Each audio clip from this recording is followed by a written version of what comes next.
মনিত ভাইরা, আমরা শুধু সেজদায় যে সুবহানা রাব্বিয়াল আ'লা এটাই পড়ি, 3 বার শুধু এটাই পড়ি, কিন্তু বিষ্ণু সাল্লাল্লাহু আলাইহি ওয়াসাল্লাম সেজদায় যে আরো অনেক দোয়া পড়তেন, সেগুলো কি পড়েন আপনারা? বিষ্ণু সাল্লাল্লাহু আলাইহি ওয়াসাল্লাম সুবহানা রাব্বিয়াল আ'লা এর পাশাপাশি তিনি সেজদায় যে পড়তেন সুবহানাকা আল্লাহুম্মা রাব্বানা ওয়া বিহামদিকা আল্লাহুম্মা গফিরলি। এটা জানি না আমরা অনেকে। সুবহানাকা আল্লাহুম্মা রাব্বানা ওয়া বিহামদিকা আল্লাহুম্মা গফিরলি এর অর্থ হচ্ছে, হে আমার রব, আপনার পবিত্রতা ঘোষণা করছি, আপনার প্রশংসা আমরা করছি, আল্লাহ আপনি আমাকে ক্ষমা করে দেন, আল্লাহুম্মা গফিরলি। এই দোয়াটা বিষ্ণু সাল্লাল্লাহু আলাইহি ওয়াসাল্লাম পড়তেন।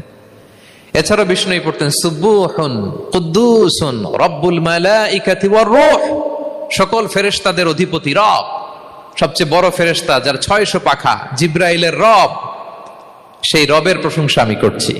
তিনি সুবহুহ, তিনি কুদ্দুস, তিনি মহাপবিত্র, the most pure, the most high. এভাবে বিষ্ণু সাল্লাল্লাহু আলাইহি ওয়াসাল্লাম আল্লাহর প্রশংসা করতেন। তিনি আরো পড়তেন আল্লাহুম্মা গফিরলি যুনুবি কুল্লাহ দিক্কাহু ওয়া জুল্লাহ আউওয়ালাহু ওয়া আখিরাহ আলানিয়াতাহু ওয়া সিররাহ।